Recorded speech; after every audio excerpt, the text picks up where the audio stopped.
అది very under rated concept అది. అంటే బుక్స్లలో అంటే అర్షడ్ వర్గాలు జయించాలి అనేది ఒకటి ఉంటుంది కదా, నాకు అది బాగా నచ్చింది ఫస్ట్ ఆఫ్ ఆల్. సో దానికి తోడు ఏంటంటే అర్షడ్ వర్గాలకున్న కృష్ణుడికున్న సంబంధం నాకు బాగా ఎగ్జైట్ చేసింది అన్నట్టు. సో దాన్ని మనం ఎట్టి పరిస్థితుల్లో చెప్పాలి అనేది నాకు అనిపించింది. సో ఫస్ట్ ఏంటంటే మన అర్షడ్ వర్గాలు అనుకుంటే వాటిని యాక్చువల్లీ భూమి మీద తీసుకొచ్చింది శ్రీకృష్ణుడు అన్నట్టు. సో అది నాకు ఎగ్జైట్మెంట్ అనిపించేసి కృష్ణుడికి అండ్ అర్షడ్ వర్గాలకు మధ్య ఒక సైకలాజికల్ గేమ్ ఉంటే ఎలా ఉంటుంది, ఆయన వాళ్ళకు కోరికలు తీరుస్తా అని చెప్పి ఆశ పెట్టేసి ఆ కోరికల్ని చంపేస్తే ఎలా ఉంటుంది అనేది నాకు ఎగ్జైట్ అనిపించేసి నేను తీశాను. ఇంకొకటి ఏంటంటే ఇది డిఫరెంట్, యాక్చువల్లీ నాది first film is love story.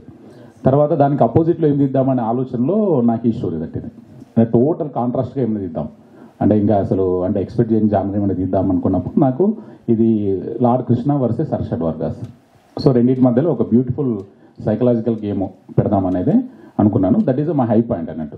So ప్రజలు కూడా మంచి విషయం అర్షడ్ వర్గాలను ఎలా కంట్రోల్ పెట్టుకోవచ్చు అనే విషయం చెప్దామనేది ఇంకొక ఉద్దేశం. అట్లా ఫస్ట్ నాకు హై పాయింట్ అయితే అదే అనిపించింది. ఇంట్లో ఏంటంటే మనకి we all know that actually that is the first కామక్రోధ లోభ మదమాశ్చర్యంలో యాక్చువల్లీ కామంతో స్టార్ట్ అవుతుంది. ఆ కామం అనేది అన్నిటికీ సుపీరియర్ అన్నట్టు. సో అది కామం అంటే కోరిక. ఆ కోరిక యాక్చువల్లీ ఫస్ట్ మనకు కలుగుతుంది. మనకు కలిగింది మనకు తీరకపోతే వచ్చేది కోపం, అది ఇంకో ఎలిమెంట్. అది పక్కవాడికి తీరితే వచ్చేది జెలసీ. ఇన్ కేస్ మనకు తీరింది అనుకోండి, అది మన దగ్గరే అనుకుంటాం. యాక్చువల్లీ మన దగ్గర ఉండాలనుకోవడం గ్రీడీ, మనకే ఉండాలనుకోవడం గ్రీడీ, మనకు అంటే నా దగ్గరే ఉండాలి శాశ్వతంగా అనుకోవడం మోహం అన్నట్టు. సో ఇట్లా ఇవి రెండు మళ్ళీ మోహము గ్రీడీ వచ్చిన తర్వాత మదం వస్తుంది. సో నాకే చెందింది అని.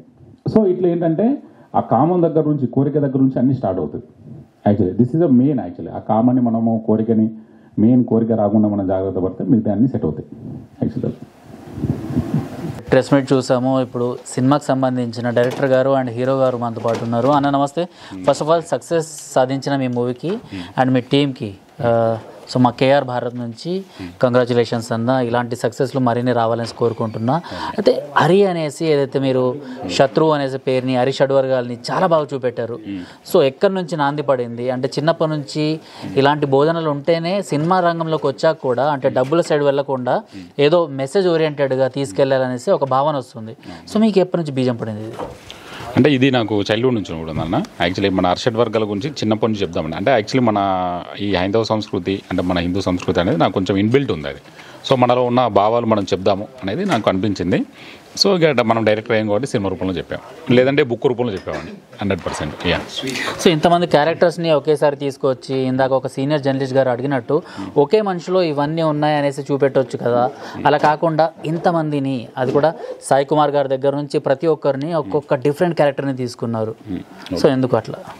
అంటే ఎందుకంటే ఇది యాక్చువల్లీ మనకు ఆల్రెడీ పురాణాల్లో ఉంది. అంటే నేను కొత్తగా చెప్పింది ఏం కాదు. పురాణాల్లో ఏంటంటే లైక్ కృష్ణుడి కంటే ముందు 6 పుడతారు. వాళ్ళకి కామక్రోధ లోభ మదం ఆశ్చర్యాలు అన్నట్టు. 6 ఎలిమెంట్స్ వాళ్ళు అప్పుడే ఉన్నది యాక్చువల్లీ. ఇప్పుడు అంటే అవి మనిషి లోపల ఉన్నది. ఇప్పుడు మన సినిమా రూపంలో ఒక్కొక్క ఎలిమెంట్ బయటకు వస్తే బాగుంటుంది అనే ఉద్దేశంతో నేను తీయడం జరిగింది. ఇట్స్ ఆల్రెడీ దేర్, మన సినిమా రూపంలో తీసుకొచ్చాం అంతే. సార్ మీ గురించి చాలా స్పెషల్ రోల్లో ఇక్కడ కనిపించారు. ఎందుకంటే ఇక్కడ తెలుగు వాళ్ళకి, మీరు తిరుపతి నుంచే కదా, సో ఇక్కడ తెలుగు వాళ్ళకి ఏంటంటే వెంకటేశ్వర స్వామి అన్న శ్రీకృష్ణుడు అన్న చాలా ఇష్టం. వెంకటేశ్వర స్వామి అంటే ఆల్రెడీ తెలుగు వాళ్ళ దైవం, ఇంటి దైవం అంటారు.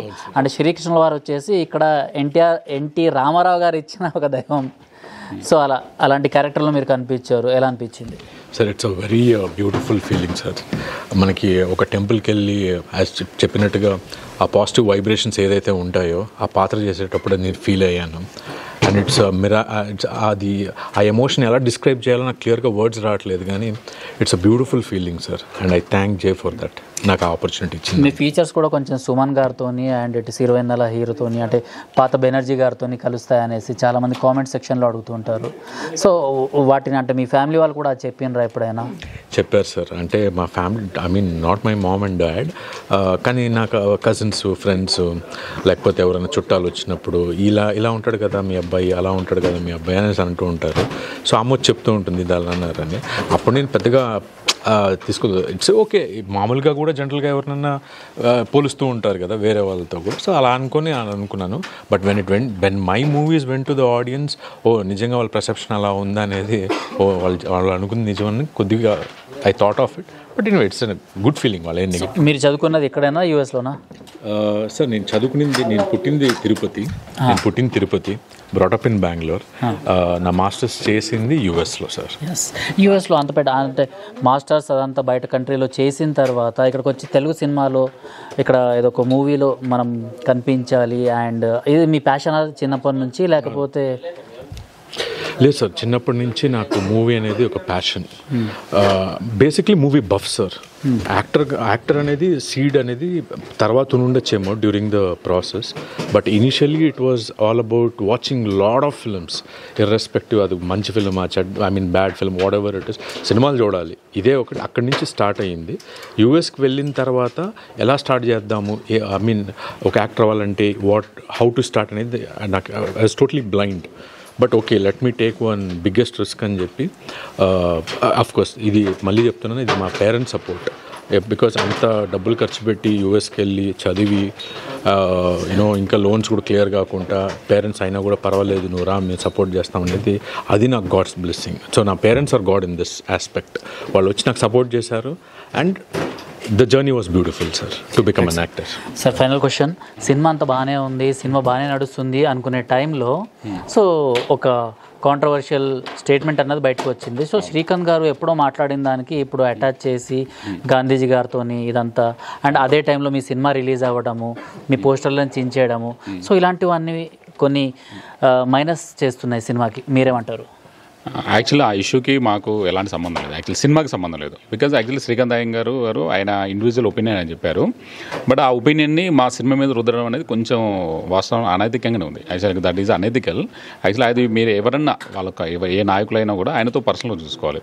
ఎందుకంటే ఇక్కడ చాలా ఇయర్స్ ఆఫ్ హార్డ్ వర్క్స్ ఉంటుంది, లాట్ ఆఫ్ మనీ ఇన్వెస్ట్మెంట్ ఉంటుంది, ఎఫర్ట్స్ ఉన్నాయి. కాబట్టి ఏంటంటే అది అంతా ఆలోచించుకొని ఈ సినిమా మీద మీరు స్పందిస్తే బాగుంటుంది.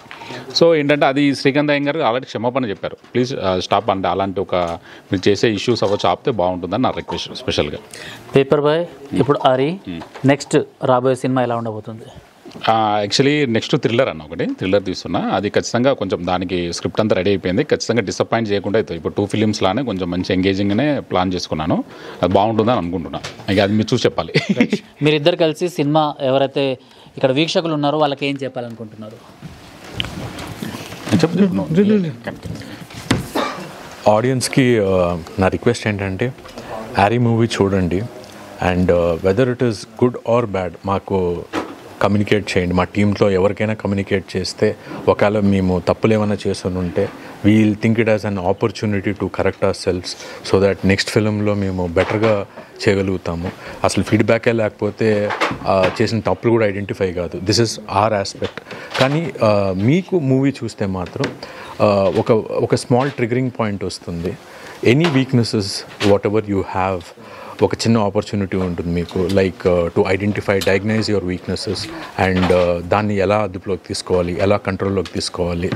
అది ఓవర్ నైట్లో చేంజ్ రాకపోవచ్చు, బట్ మీరు కొద్దిగా దాన్ని ప్రాక్టీస్ చేసి with in at least in phase of time మీకు ఒక బెటర్ అవుట్పుట్ ఆఫ్ లైఫ్ వస్తుంది. సో ప్రతి ఒక్కరికి ఒక డిఫరెంట్ వీక్నెసెస్ ఉంటుంది. అట్లీస్ట్ హ్యారీ మూవీ వాచ్ చేస్తే that will give you a triggering point. మీరు అలోన్గానో అద్దం ముందో చూసుకొని నాలో ఏముంది వీక్నెస్, దేనివల్ల నేను రిజల్ట్స్ రావట్లేదు, నాకు దేనివల్ల నేను ముందుకెళ్ళలేకపోతున్నాను, ఇలాంటి క్వశ్చన్స్ మీరు చూసి వేసుకునేటప్పుడు definitely will get an answer to it. That is what Harry gives to you and that is what we have tried also. Thank you. నేను చెప్పేది ఏంటంటే యాక్చువల్లీ ఇది చాలా పడుతుంది. There is a one saying, actually ఒక novel అవచ్చు, book అవ్వచ్చు, రీడింగ్లో ఉండదు, రీడింగ్లోనే మనకు సరిగ్గా అర్థమవుతుందని. ఇది కూడా యాక్చువల్లీ వన్ టైం వాచ్లో ఉండదు, ఇది రీవాచ్లో మీకు సినిమా యాక్చువల్లీ ఒక న్యూ డైమెన్షన్ దొరుకుతుంది. కాబట్టి ఏంటంటే ఇది రీవాచ్ చేయండి. యాక్చువల్లీ ఇది మీకు అంటే థియేటర్లోకి వెళ్ళి ఒకసారి రీవాచ్ చేస్తే మీకు డెఫినెట్లీ న్యూ డైమెన్షన్ దొరుకుతుంది. సో అప్పుడు you will enjoy the more. Actually you understand the film. Actually ఇది ఎంజాయ్ చేసే ఫిలిం కాదు, అర్థం చేసుకునే ఫిలిం. కాబట్టి ఏంటంటే ఆ కోణంలో చూస్తే మీకు ఇంకా బాగుంటుంది. Thank you so much.